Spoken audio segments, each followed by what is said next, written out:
What's going on, everyone? Thanks for joining in. So today we have the Moza Mini P, which is a very lightweight smartphone / lightweight camera gimbal.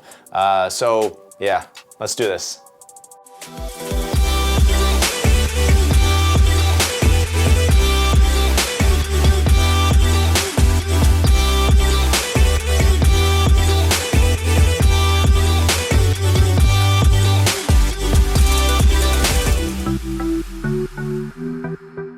So the Moza Mini P is actually a pretty cool system. It's a main competitor for many of the other smartphone gimbals like the DJI Osmo or the other Moza Mini MX. However, the neat thing about the Moza Mini P is its payload capacity.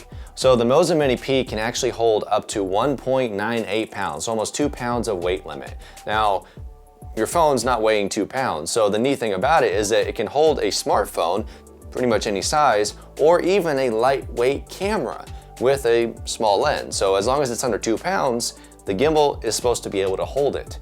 It's also got a 16-hour battery life, so this thing lasts a long time. Now, as you may have noticed in previous videos, I'm a big fan of Moza. I think their other gimbals have been phenomenal. I love their Air 2, as well as the Air Cross 2, which I had recently got. And I think they've been a great competitor with a lot of the other companies. Now, Moza entering this market has kind of bridged the gap between your Osmo and the regular smartphone gimbals, and then your very, very lightweight compact gimbals, but providing great functionality. Now, in full disclosure, I have already opened it, I have already tested it, and I do have to say, it's pretty cool. But I'm gonna go ahead, I put everything back because I wanna show you guys exactly what it looks like when you open it up and how to set it up briefly. So this is the Moza Mini P. Now, a cool thing about the box already is that it comes with its own little handle, so it actually functions as an actual true carrying case. Now, it has a little latch on the front, unlock, and there is your setup. So when you take it out, you notice that it's already in this particular configuration. And the neat thing about the Moza Mini P is that not only does it hold a smartphone, but it can also hold a GoPro, it can also hold, again, a lightweight camera body under 2 pounds of weight. And it weighs itself about 1.5 pounds, so it is heavier than your regular smartphone gimbals, but it can do so much more. So when you open it up, you first slide, unlock, twist, and that unlocks that. Slide here to unlock that, and now you've got this access unlocked. Slide here, that unlocks this access, and then you unlock that, slide that up, so now you have it fully unlocked, ready to balance. Now with the system, it includes its own little tripod. I will have to say, I didn't really care for the tripod configuration here. Because of the base that's put at a slant, when you install the tripod, it automatically puts the gimbal at more of a slant while it's standing. Now it kind of makes sense because you do have, kind of a high offset payload, so it does kind of balance. It just kind of gives the illusion that it might tip over or it might not work right. But it does actually work really well. So I'm gonna go ahead and unhook that again. We'll open this up, slide that there. And then here you have the phone adapter. So this does extend. And then I use a Note 20 Ultra, which is a very large phone, and it fits in here perfectly. So it's got a pretty good capacity for a sized phone. Now you've got the L bracket along with a screw. I do kind of wish they would have had it with an actual, more thumb screw to where you could actually, unscrew, it had something here. So with this, you do have to use a tool to screw this on. But what you're gonna do is first, it has instructions on the inside here on the direction that you would be putting this in. The cool thing about having the L bracket is that you can set it up to shoot horizontally, or you can set it up to shoot vertically. Now the other thing it includes is a charging cord. So it does have a little zoom rocker on the side here. It has directional joystick for the head of the gimbal, your charging port, and up here it also has the terminal to be able to plug in to a actual camera, whether it's a Sony, a Fuji, whatever. Although they primarily encourage it being used with a Sony camera because they are so lightweight. Now when you're first setting up, you might wonder, well, which direction am I supposed to mount this plate? And the easy thing to remember is that this text should always be upward, along with the little sticker on the top should be pointed upward. So you're gonna unscrew that, slide that over, because you're gonna be making adjustments to balance your gimbal. Now what you do first is get your phone or camera or whatever attached to here. So we're gonna actually test out with my phone first, so you can see the operation of it. So I have my Note 20 Ultra, and you know, again, this is a very large phone. Now, key thing to keep in mind is that this part should always be on the back of where your camera is at. Always watch for the power buttons or any other buttons you might have on your phone while you are putting on the smartphone attachment. Now when you're putting on the L bracket, the other thing to keep in mind too, if you're facing the gimbal, it'll always mount on your left. Now this also has its own little kind of stopper, so this will keep your phone from, you know, falling down and all that. So one of the first things to do whenever you are balancing a gimbal is to actually have it this direction. I've always found it to be much easier to deal with. All right, so we've got that. So slid it up a little bit so that it was level there. Then when we bring it up, of course, it's gonna be back heavy, so then we can slide it forward a bit more, almost there.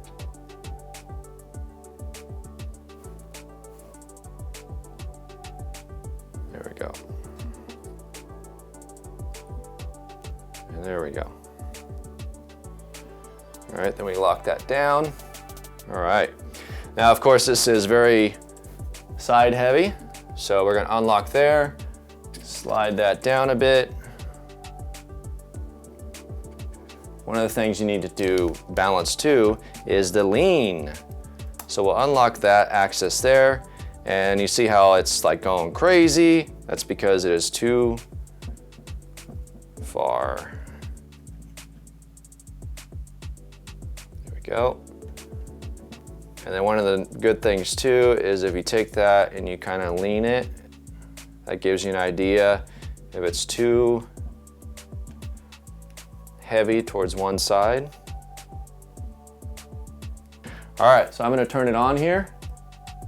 So we hold the little power button on the side, and there we go. So we have the full functioning gimbal.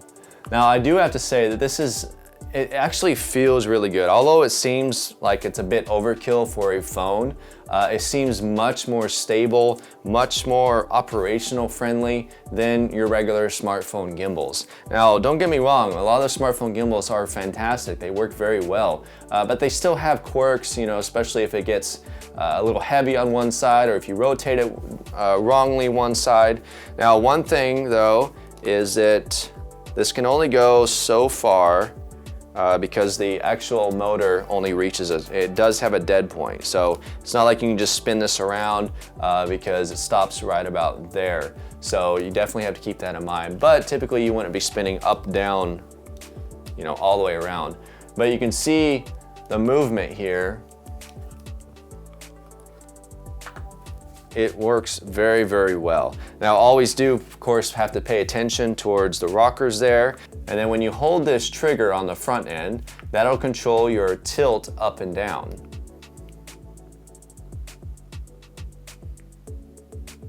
And then again, you have your joystick here, which gives you that manual immediate control without having to move the gimbal around. That allows you to control your pan and tilt up and down.